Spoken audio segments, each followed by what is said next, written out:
Hello students, আজি আমি পঢ়িম কম্বিনেশ্যন অফ এৰৰ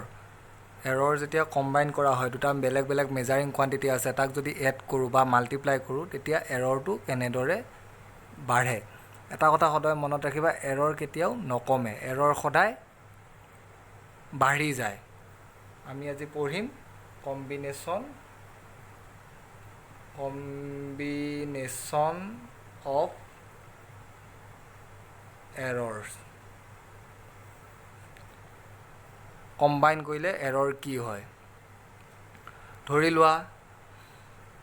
এটা মেজাৰমেণ্ট আছে a equal x plus minus del x. ঠিক আছে, এটা মেজাৰমেণ্ট কোৱান্টিটি আমি এনেদৰে উইথ এৰৰ এনেকৈ লিখোঁ x plus minus del x. ইয়াৰে এক্সটো কি হ'ব, সদায় ট্ৰু ভেলু, এইটো হ'ব এৰৰ। বুজি পাইছা? চিম্পল। ধৰি লোৱা যিকোনো এটা, ধৰি লোৱা 5 মিটাৰ ৰড এডাল আছে, প্লাছ মাইনাছ 0.1, মানে 0.1টো এৰৰ হয়। 4.9ও হ'ব পাৰে, নহ'লে 5.1ও হ'ব পাৰে, কাৰণ কোনো মেজাৰিং ইনষ্ট্ৰুমেণ্ট 100% কাৰেক্ট নহয়, তাত এৰৰ থাকিবই। আমি কি কৰোঁ, এৰৰটো জাষ্ট মিনিমাইজ কৰিব ট্ৰাই কৰোঁ। উইদাউট এৰৰ নোহোৱাকৈ নহয়, এৰৰ থাকিবই। ধৰি লোৱা বি এটা যদি quantity y equal to plus minus del y। ঠিক আছে, এ এটা quantity x plus minus del X, B এটা quantity y equal to plus minus del y। এতিয়া যদি আমি a প্লাছ বি কৰোঁ, কি হ'ব, x প্লাছ y হ'ব plus minus del x plus del y. এতিয়াতো প্লাছেই কৰিছোঁ, এৰৰ প্লাছ হ'ব। যদি মই মাইনাছো কৰোঁ, যে এ মাইনাছ বি, তেতিয়াও x minus y plus minus del x plus del y. Error সদায় প্লাছ হয়, এৰৰ কেতিয়াও কমি নাযায়। দুটা মেজাৰিং কোৱান্টিটি এড বা মাইনাছ কৰিলে এৰৰটো কমি নাযায়। পিছত মাল্টিপ্লাই বা ডিভিজনটো চাম। এতিয়া আমি প্ৰথমতে প্লাছ বা মাইনাছটো চাই আছোঁ। বুজি পাইছা? মই শ্বৰ্টকৈ বুজাইছোঁ। এতিয়া বি মাইনাছ যদি এ কৰোঁ, কি হ'ব, ৱাই মাইনাছ এক্স হ'ব, কিন্তু এইটো ছেম থাকিব। ঠিক আছে, বস্তুটো ক্লিয়াৰ হৈছে নহয়? এটা এক্সাম্পল দিছোঁ। ধৰি লোৱা এটা ৰেজিষ্টেঞ্চ R1 4 প্লাছ মাইনাছ 0.1। ঠিক আছে, আন এটা ৰেজিষ্টেঞ্চ R2 5 প্লাছ মাইনাছ 0.2। মানে 4টো হৈছে ট্ৰু ভেলু আৰু 0.1টো হৈছে তাৰ এৰৰ। তেনেকৈ 5টো ট্ৰু ভেলু প্লাছ মাইনাছ 0.2টো হৈছে এৰৰ। তোমাক যদি সোধে fine equivalent resistance, fine equivalent resistance when connected in series. So কি হ'ব, R equal R1 plus R2, directly এই দুটা প্লাছ হ'ব, প্লাছ মাইনাছ এইটো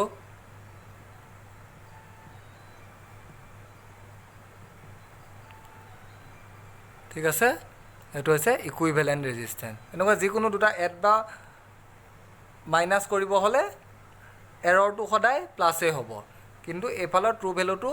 প্লাছ বা মাইনাছ একৰ্ডিং টু কুৱেশ্যন হ'ব। এতিয়া ছিৰিজ কানেকশ্যনত কি হয়, ডাইৰেক্টলি প্লাছ হয়, তো ডাইৰেক্টলি ট্ৰু ভেলুকেইটা প্লাছ আৰু এৰৰকেইটাও ইয়াতে প্লাছেই হ'ব। ঠিক আছে বাৰু, এইটো বাৰু পাতি লোৱা। নেক্সট আমি চাম মাল্টিপ্লাই কৰিলে কি হয়। কোৱান্টিটি ধৰি লোৱা এ এটা quantity x plus minus del X, B এটা quantity y plus minus del y। ইয়াক আমি মাল্টিপ্লাই কৰিব লাগে। যদি মাল্টিপ্লাই ধৰি লওক multiply P equal to a into B a into B যেতিয়া মাল্টিপ্লাই কৰিম তেতিয়া ৰিজাল্টটো কি হ'ব আমাৰ ৰিজাল্টটো true value plus minus error লিখিব লাগিব so' P equal to a into B ওলাল চ' ডেল্টা পিটো ওলাব লাগিব ৰিজাল্টত চ' ডেল্টা পিটো কেনেকৈ উলিয়াম delta P by P delta a by a plus delta B by B মই বাৰু এটা এক্সাম্পল দি বুজাই দিম মাল্টিপ্লাই হ'লে এনেকৈ কৰে ধৰি লোৱা মানে এটো দিয়া আছে 2 প্লাছ মাইনাছ 0.1 বিটো দিয়া আছে 5 প্লাছ মাইনাছ 0.2 এতিয়া a ইনটু বি উলিয়াব লাগে এতিয়া a ইনটু বিটোৰ এনচাৰটো যিটো হ'ব সেইটো ট্ৰু ভেলু প্লাছ মাইনাছ এৰৰটো থাকিব ফাৰ্ষ্টে আমাৰ ট্ৰু ভেলুটো কেনেকৈ উলিয়াম ধৰি লওক P a into B a into B মানে ডাইৰেক্টলি 2 ইনটু 5 ইনটু 10 এতিয়া আমি নেক্সট কি উলিয়াব লাগে ডেল পিটো উলিয়াব লাগিব ইয়াত যদি মই ভেলুকেইটা বহাই দিওঁ ডেল পি পিটো কিমান হয় 10 ডেল এ এইটো হৈছে ডেল এ 0.1 এইটো কিমান 2 ডেল বি 0.2 এইটো কিমান 5 ডেল পি বাই 10 টুৰে এইটো ডিভাইড কৰিলে কিমান হ'ব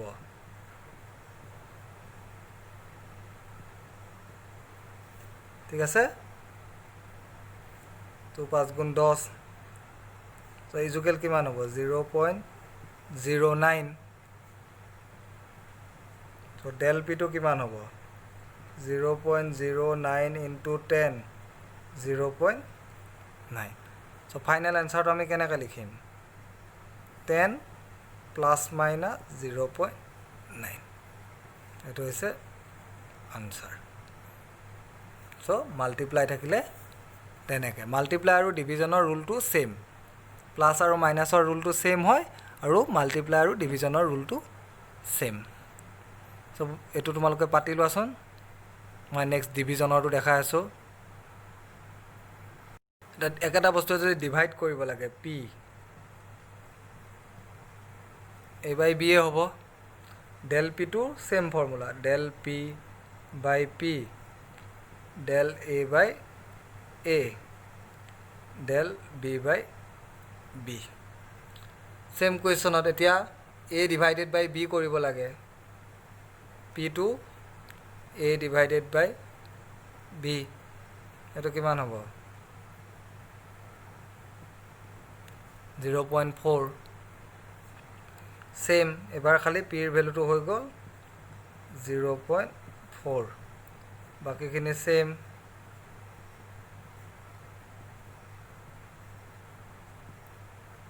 এইটো কিমান ওলাইছিল 0.09 চ' ডেল পি কি হৈ যাব 36 1 2 3 1 2 এইটো চ' আনচাৰটো হৈ যাব 0.04 প্লাছ মাইনাছ 0.036 এইখিনি মই অলৰেডি ছেইম কুৱেশ্যন কাৰণে অলৰেডি কেলকুলেশ্যনটো কৰিছোঁ তোমালোকে সেই মাল্টিপ্লাইড কৰা কেলকুলেশ্যনটোৱে এইখিনি পাৰ্ট ছেইম আছে এনচাৰটো 0.09 ওলাইছিল খালি পিৰ ভেলুটো চেঞ্জ হৈছে পিৰ ভেলুটো ইয়াৰ লগত মাল্টিপ্লাই কৰিলোঁ 9 ইনটু 4 36 হ'ল 36 কেইটাৰ ভিতৰত পইণ্ট দিবা 1 2 3 1 2 3 তিনিটাৰ ভিতৰত পইণ্ট চ' ৰিজাল্টটো এইটো 0.4 প্লাছ মাইনাছ 0.036 বুজি পাইছা নহয় নেক্সট যদি ধৰি লোৱা পাৱাৰ থাকে পাৱাৰ থাকিলে কেনেকুৱা হয় চাওঁ আহা মানে ধৰি লোৱা এনেকুৱা পাৱাৰ আছে P equal A to the power M B to the power N তেতিয়া ডেল পিটো কেনেকৈ ওলায় so' del P by P খালি পাৱাৰটো আগত গুচি আহে মই পিছত এক্সাম্পল দি বুজাম এতিয়া ফৰ্মুলাটো চাই লোৱা ডেল বি বাই বি খালি পাৱাৰটো আগত গুচি আহে যিয়ে নাথাকক ধৰি লোৱা এনেকৈ আছে P is equal to A to the power M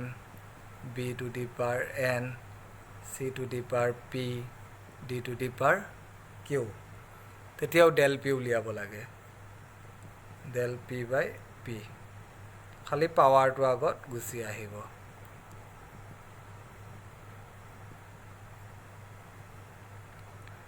Dell B by B del C by C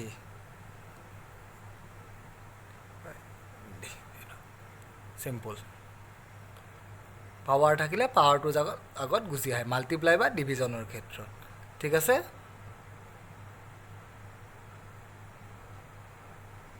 question এটা চাওঁ আহা কি দিছে the length and breadth of a rectangle আৰ 20 plus minus 0.01 and 10 plus minus 0.02 find area and percentage error in area length দিয়া আছে এইটো length এইটো ব্ৰেথ এৰিয়া উলিয়াব লাগে এতিয়া এৰিয়া উলিয়ালে ডাইৰেক্টলি উলিয়ালে নহ'ব উইথ এৰৰ উলিয়াব লাগিব যিহেতু আমাৰ লেন্থটো উইথ এৰৰ দিয়া আছে ব্ৰেথটো উইথ এৰৰ দিয়া আছে চ' কি হ'ব ফাৰ্ষ্ট এৰিয়াটো কি হয় ৰেক্টাংগুলৰ L into B 20 into 10 200 next এ উলিয়ালোঁ চ' ডেল এ উলিয়াব লাগিব এই দুটা মাল্টিপ্লাই হৈ আছে কি হ'ব del A by A del L by L multiply থাকিলে প্লাছ হৈ যায় ডেল বি বাই থাকিলে বি ডেল এল 0.0120 0.02 10 ঠিক আছে এইটো যদি মই ডিভাইড কৰোঁ কিমান হ'ব এটা 0 এটা 0 দুটা 0 তিনিটা 0 তাৰপিছত 5 আহিব 0.005 ঠিক তেনেকৈ ইয়াতে এটা 0 দুটা 0 তাৰপিছত 2 চ' ডেল এইটো 200 এইটো কিমান হ'ব 0.05 আৰু 2 25 এইটো ডেল্টা এ 200 ইনটু 0.0025 চ' 25 ইনটু 2 কিমান হয় 50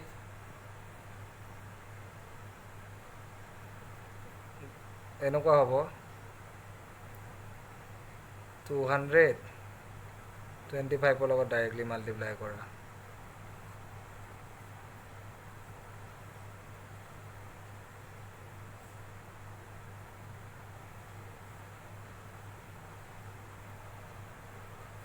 পইণ্টটো কেইটাৰ পিছত আছে এটা দুটা তিনিটা চাৰিটা এটা দুটা তিনিটা চাৰিটা চ' আল্টিমেটলি 0.5 চ' এৰিয়াটো কি হ'ব এ প্লাছ ডেল এ এনেকুৱা হ'ব এ প্লাছ মাইনাছ ডেল এ এইটো আমি কিমান পালোঁ 200 চ' প্লাছ মাইনাছ 0.5 এইটো হৈছে এৰিয়া নেক্সট আছে আমাৰ পাৰ্চেণ্টেজ এৰৰটো উলিয়াব লাগে পাৰ্চেণ্টেজ এৰৰ কি ৰিলেটিভ এৰৰক যেতিয়া 100 দি মাল্টিপ্লাই কৰিম পাৰ্চেণ্টেজ এৰৰ ওলাব চ' পাৰ্চেণ্টেজ এৰৰ ৰিলেটিভ এৰৰ কি আছিল এপচেলুট ভেলুটো কোনটো এপচেলুট এৰৰ 0.5 ডিভাইডেড বাই ট্ৰু ভেলুটো কোনটো 200 এইটো কিমান হ'ব 100 কেঞ্চেল গ'ল 2ৰে 0.5 কাটিলে কিমান হ'ব 0.25 পাৰ্চেণ্ট চ' তেনেকুৱা কুৱেশ্যন নিউমাৰিকেলবিলাক বুজিলে তোমালোকে থিয়ৰিটো ইজিলি বুজি পাবা ফিজিক্সত মেইন হৈছে যিমান নিউমাৰিকেল কৰিবা সিমানে তোমাৰ থিয়ৰিটো ক্লিয়াৰ হ'ব এতিয়া বুজি পালা নহয় কেনেকুৱা হয় মাল্টিপ্লাই হৈ থাকিলে মই প্লাছত দেখালে এইটো মাল্টিপ্লাই হৈ আছে আৰু এটা এক্সাম্পল চাওঁ হা তেতিয়া আৰু বস্তুটো বেছি ভালকৈ ক্লিয়াৰ হ'ব নেক্সট কুৱেশ্যনটো এটা চাওঁ find percentage error in P if P is equal to A to the power 1/3 B square upon C cube into D to the power 4 given percentage error in A, B, C, D are 2%, 1%, 3% and 4%. Percentage error in P মানে কি এটো হৈছে percentage error হ'ব 100 দি multiply কৰিলে আমি ইয়াৰ P ৰ percentage error টো পাম error divided by true value ঠিক আছে P is equal to এটো দিয়া আছে আমি যদি del P by P কৰো মাল্টিপ্লাই বা ডিভিজনৰ ক্ষেত্ৰত কি হয় পাৱাৰটো আগত আহে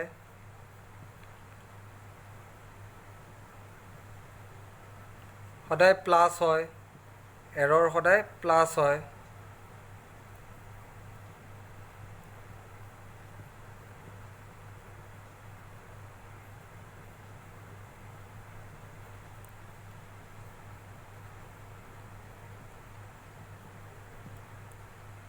এর পার্সেন্টেজ কে 2 এটো পার্সেন্টেজ এরর আমি ফাইনাল আনসারটো পার্সেন্টেজত লিখি দিলে হল তাহলে এটো 2% 1 3 into 3 এটো হবো 4 into 4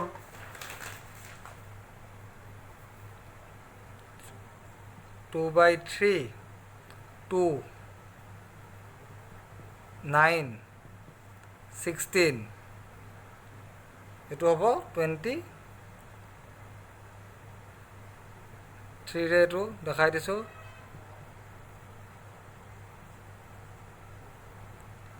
0.66 27 so ultimately 27 point এটো তুমি 67 লিখিলো ঠিক আছে তেনেকুৱা এটো এটো পাৰ্সেন্টেজ এৰৰ 100 দি মাল্টিপ্লাই কৰি দিয়া মানে আমি এনেকে পাৰ্সেন্টেজত লিখিব পাৰি যেহেতু এটা পাৰ্সেন্টেজত আছে আনসাৰটো পাৰ্সেন্টেজ আমাৰ এৰৰ কেটা কিয় দিয়া আছে পাৰ্সেন্টেজত দিয়া আছে সো যেটো আনসাৰ ওলাব হেতু আমাৰ পাৰ্সেন্টেজতে ওলাব আৰু এটা एग्जांपल চাও আহা এটো তোমালোকে বুজি লোৱা বুজি পাতি লোৱা বেলেগ একো নাই এৰৰত মাল্টিপ্লাই বা ডিভিজনৰ কাৰণে এটা ফৰ্মুলা আৰু প্লাস বা মাইনাসৰ কাৰণে এটা ফৰ্মুলা আৰু পাৱাৰ থাকিলে আগত বহি যায় হেখিনিয়ে বেসিক কথা তাৰ ওপৰত বেস কৰি আমি কোৱেশ্চনখিনি কৰিছো যিমানে নিউমাৰিকেল কৰিবা হিমানে তোমাৰ ফিজিক্স ক্লিয়াৰ হ'ব নেক্সট এটা question two resistors R1 10 plus minus 0.001 and R2 5 plus minus 0.002 are connected in parallel. Find the equivalent resistance. দুটা resistance আছে এবাৰ parallel connect কৰিছো আগৰ এটা এক্সাম্পলত মই সিৰিজ কানেকশনটো দেখাইছিলো এবাৰ parallel কানেকশনটো দেখাইছো সোৱা parallel কানেকশনত equivalent resistance or ফৰ্মুলাটো 1/Rp 1/R1 plus 1/R2 কি হ'ব 1/10 1/5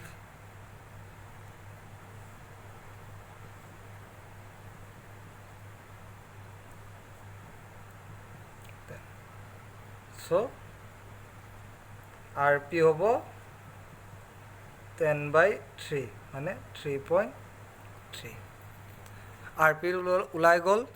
এবাৰ আমাক লাগে ডেল RP উলিয়াবলৈ ডেল RP টো উলিয়াবলৈ হলে এটো আছিল 1/RP এখানে নেক্সট স্টেপ হবতে মই আপা ডাইৰেক্ট লিখিছো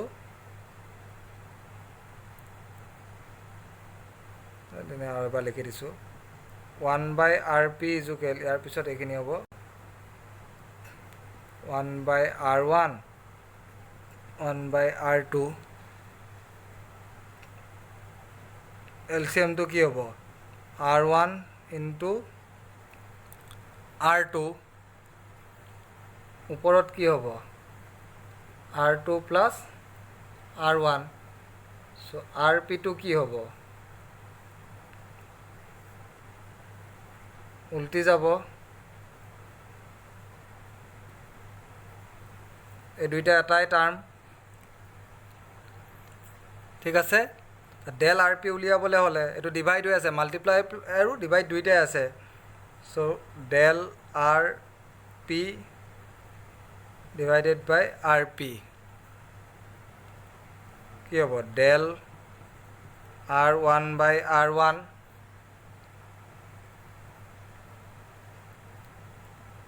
plus del r2/r2 plus del r1 plus r2 divided by r1 plus r2 so বুজি পাইছা নহয় del r1 কিমান 0.001 sorry divided by 10 এটো হ'ব 0.002 divided by 5 এটো del r1 plus r2 r1 plus যদি r2 কৰো ডেল্টা টো কি আহিব ডেল্টা এৰৰ টো এটো 0.003 বুজি পাইছা না ডাইৰেক্টলি এটো r1 plus r2 হৈ আছে তো r1 plus r2 কৰো যদি ডাইৰেক্টলি প্লাস কৰো ট্ৰু ভ্যালু কোনটো হ'ব 15 r1 plus r2 এটো ট্ৰু ভ্যালু টো 10 plus 5 15 আৰু ডেল্টা যেটো এৰৰ হ'ব হেতু ডাইৰেক্টলি এৰৰ কেটা প্লাস হৈ যাব তোমালোক এখিনি পাতা হৈছে নহয় মইখিনি মুছি দিছো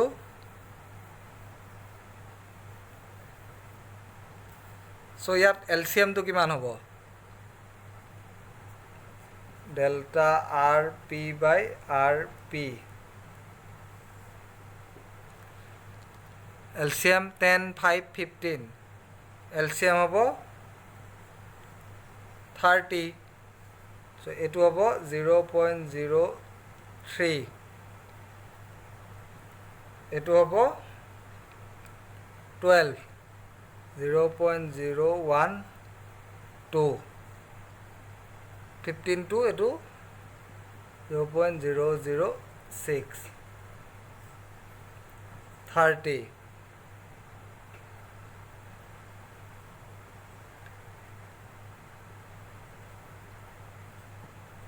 0.021 এতিয়া rp এর ভ্যালু আমি কিমান পাইছিলো 3.3 এটো 0.021 এটো হৈছে 30 ঠিক আছে এখিনি বাৰ স্টেপ বাই স্টেপ পাতি লোৱা সো এটো যদি আমি ডিভাইড কৰো কিমান ওলাব 0.021 0 0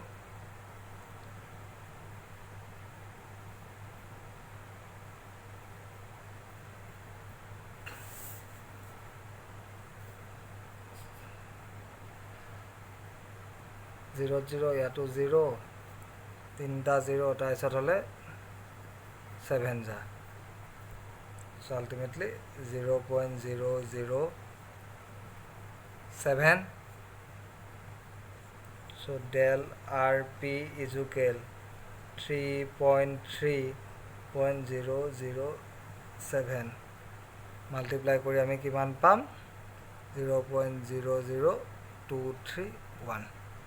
বুজি পাইছা নহয় সো এনেকে ডেল্টা rp টো উলিয়াব লাগিব বুজি নাপালে তোমালোকে ভিডিওটো পজ কৰি কৰি লাহে লাহে চোৱা পাতি লোৱা স্টেপ বাই স্টেপ যেতিয়া কৰি যাবা তোমালোকে বুজি পাবা তো ফাইনেল এনচাৰটো কি হ'ব ফাইনেল এনচাৰটো এনেকুৱা হ'ব R P plus minus delta R P আমি কিমান পাইছিলোঁ 3.3 আৰু ডেল্টা আৰ পি 0.00231 এইটো তোমালোকে ভিডিঅ'টো পজ কৰি লোৱা পজ কৰি পেলাই পাতি লোৱা এইটো ভিডিঅ' আমি ইয়াতে সামৰণি মাৰিছোঁ থেংক ইউ